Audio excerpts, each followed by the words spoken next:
छोटा सा बनाया तो ठीक किया हमने। नमस्कार, मैं चंद्रशेखर जोशी। देवभूमि टुडे में आपका स्वागत है। नेपाल की भारत से लगी 1751 किलोमीटर लंबी सड़क जिन 5 राज्यों से होकर गुजरती है, उनमें उत्तराखंड भी एक है। उत्तराखंड की नेपाल से लगी 250 किलोमीटर की सीमा 3 जिलों से लगी है।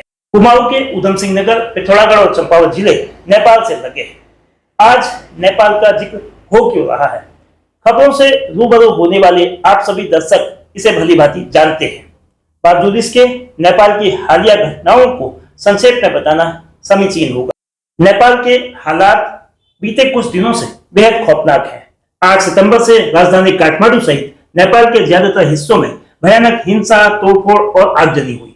शुरुआती 2 दिनों में हालात बेकाबू रहे। प्रदर्शन के बाद हुई हिंसा में अब तक 21 से अधिक लोगों की मौत की खबर है। संसद भवन, राष्ट्रपति भवन, प्रधानमंत्री आवास, सिंह दरबार से लेकर सर्वोच्च न्यायालय तक को भी निशाने में लिया गया।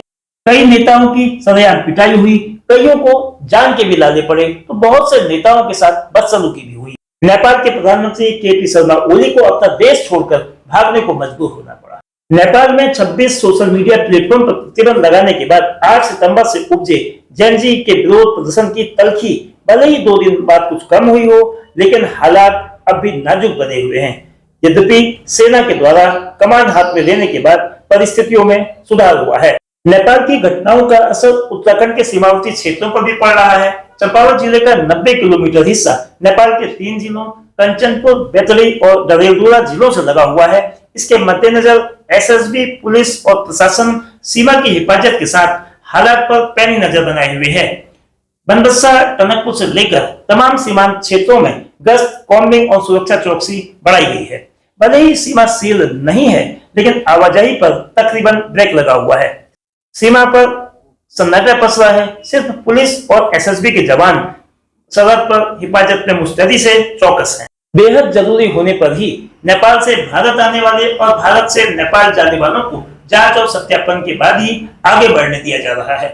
चंपावत जिला प्रशासन ने चंपावत से लगे नेपाल के तीनों जिलों की स्थिति और उनके अनुरूप कदम उठाने के लिए उन जिलों के सीडीओ, चीफ डिस्ट्रिक्ट ऑफिसर से वार्ता की है। चंपावत के डिस्ट्रिक्ट मजिस्ट्रेट मनीष कुमार ने नेपाल के सीमा से लगे तीनों जिलों के जो चीफ डिस्ट्रिक्ट ऑफिसर हैं, उनसे बात करके हालात की जानकारी ली है। पुलिस और प्रशासन सघन जांच करने के साथ ही सभी एहतियाती उपाय कर रही है। कल 10 सितंबर को कुमाऊं रेंज की पुलिस महानिरीक्षक रिद्धिम अग्रवाल ने भी सीमांत क्षेत्रों का मुआयना कर हालात का जायजा लिया था। नेपाल और भारत का रिश्ता रोटी बेटी का रहा है। जाहिर है, ऐसे में नेपाल में भड़की हिंसा की आंच कारोबारी नजरिए से भी सीमावर्ती क्षेत्रों तक जरूर पहुंची है। टनकपुर से सटी नेपाल के बलदेव मंडियों या बंदसा बॉर्डर बीते 2 दिनों में कोई भी भारतीय नागरिक नेपाल नहीं गया है। नेपाल से आने वालों की तादाद भी नगण्य है। खटीमा के मेला घाट से चंपावत के बंदसा व टनकपुर और पिथौरागढ़ के झूलाघाट, धारचूला तक के कारोबार पर बुरा असर पड़ा है। नेपाल से आने वाले नागरिकों के नहीं आने से तगड़ा झटका लगा है। अच्छी बात यह है कि सीमा की हिफाजत के लिए चाक चौबंद बंदोबस्त का असर भी साफ दिखाई दे रहा है। सोशल मीडिया में किसी तरह की अफवाह या फेक न्यूज को लेकर भी पुलिस और प्रशासन सख्त है। उसकी निगरानी हर वक्त चल रही है। किस तरह के इंतजाम किए गए हैं और अभी तक क्या क्या कदम उठाए गए हैं, जिला प्रशासन के मुखिया डीएम मनीष कुमार और चंपावत के पुलिस कप्तान अजय गणपति से ही जानते हैं। इसमें जैसा आप सभी को विदित है, हमारे विदेश मंत्रालय से भी एडवाइजरी जारी की गई है। साथ ही जो हमारा चंपावत का क्षेत्र है, इसके लिए जिस दिन ये घटना घटी उस दिन ही माननीय मुख्यमंत्री जी के द्वारा सभी जो 3 जनपद हैं उनके जिलाधिकारियों को निर्देश दिए गए थे। इसमें गृह मंत्रालय के भी निर्देश प्राप्त हुए। ये जो क्षेत्र है इसको एसएसबी हमारी मैन करती है। एसएसबी के वहाँ पे जवान हैं, वहाँ तैनात हैं। कुल 18 बीओपीज हैं जो कि इन क्षेत्रों में बने हुए हैं। हमारा जनपद 3 नेपाल के जनपदों से लगता है। उन तीनों जनपदों के सीडीओ से यानी मुख्य जिलाधिकारी से मेरी भी बात हुई वहाँ की शांति व्यवस्था के लिए, और जो वहाँ घटनाएं घट रही थी उस पर उनके द्वारा भी कार्य करने के लिए जो यथा स्थिति थी उसको उनके द्वारा अवगत किया जाता रहा। एहतियातन हम लोगों ने इन दिवसों में जो हमारा बॉर्डर है वहाँ पर जो इंडियंस हैं जो वहाँ से इधर आना चाहते थे उनको अलाउ किया गया है प्रॉपर वेरिफिकेशन के साथ। और जो नेपाल के लोग यहाँ हैं और अपने घर को जाना चाहते हैं उनको भी अलाउ किया गया है। लेकिन इसमें सघन जांच बरती गई है और अनावश्यक मूवमेंट को अभी रोक दिया गया है। इसके अलावा जो हमारे जैसा आपने बताया कि जो फॉरेस्ट के क्षेत्र हैं, हमारे लगभग 8 ऐसे पॉइंट्स हैं जहाँ से नदी के माध्यम से लोग आते जाते हैं। उन पॉइंट्स पर भी ऑफिसर्स को तैनात किया गया है। पुलिस और एसएसपी के द्वारा लगातार उसमें जांच कार्रवाई आदि चल रही है। साथ ही जो फॉरेस्ट है, फॉरेस्ट के क्षेत्रों में भी फॉरेस्ट और पुलिस एवं एसएसबी के द्वारा संयुक्त टीमों के माध्यम से उन क्षेत्रों को भी लगातार चेक किया जा रहा है, रात की गश्त की जा रही है और एरिया डोमिनेशन भी किया जा रहा है।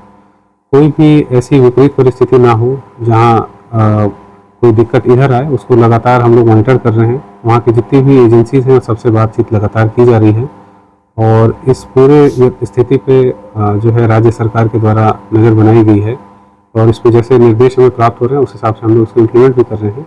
अभी वर्तमान में हालात सामान्य है और स्थिति शांतिपूर्ण है जो हमारी तरफ की है। साथ ही जो हमारे निकट के जो जनपद हैं उनमें भी आज के डेट में कहीं कोई अप्रिय घटना सुनने को नहीं मिली है। जनपद चंपावत की करीब 90 किलोमीटर की सीमा जो है वो नेपाल राष्ट्र से जुड़ी हुई है, जिसमें नेपाल राष्ट्र के कंचनपुर, डंडेलधुरा और बैतडी 3 जिले हमारे जनपद से उनकी सीमाएं लगती हुई है। इसमें कल कुछ प्रदर्शन की खबरें भी आई थी और कुछ जगह पे आगजनी की घटना होना भी प्रकाश में आया है। तो सुरक्षा के दृष्टिगत पुलिस द्वारा एसएसबी के साथ मिलकर सभी बॉर्डर क्षेत्रों में पेट्रोलिंग निरंतर की जा रही है। कल रात से इसको और बढ़ाया गया है। हमारा जो बनबसा का बैराज का क्षेत्र है तथा कनकपुर का जो ब्रह्मदेव का क्षेत्र है, वहां पे भी लगातार पुलिस जो है एसएसबी के साथ मिलकर वहां पे बॉर्डर पे तैनात है। इसके अलावा हमारे जो ऊपर के 2 पुलिस स्टेशन है, पंचेश्वर और तामली, इनकी भी सीमाएं नेपाल राष्ट्र से जुड़ी हुई है। तो यहाँ पर क्योंकि 6 अनधिकृत घाट हैं जहाँ से कन्वेंशनली नावों से आवागमन होता रहा है, लेकिन क्योंकि अभी बरसात की वजह से, पानी बढ़ने की वजह से अभी बहुत ज्यादा आवागमन नहीं है और वहां पे भी एसएसबी को अलर्ट किया गया है और पुलिस भी उनके साथ निरंतर वहां पे गश्त कर रही है। हम लोग यही पुलिस की ओर से अपील करना चाहेंगे कि कोई भी मिस इन्फॉर्मेशन या फेक न्यूज इस इशू को लेकर ना फैलाई जाए। इसमें पुलिस की चौकसी बनी हुई है, सतर्कता बनी हुई है और हम लोग लगातार सुरक्षा के दृष्टिगत जो आवश्यक कदम है उठा रहे हैं। जो आज सुबह की हमारी अपडेट थी, वहां पे एसएसबी द्वारा रिस्ट्रिक्टेड तरीके से और प्रॉपरली चेकिंग फिशिंग के बाद कुछ मूवमेंट अलाउ की जा रही है दोनों ओर से, लेकिन अभी तक बॉर्डर सीलिंग का कोई ऐसा हमारे पास रिटर्न आदेश नहीं है।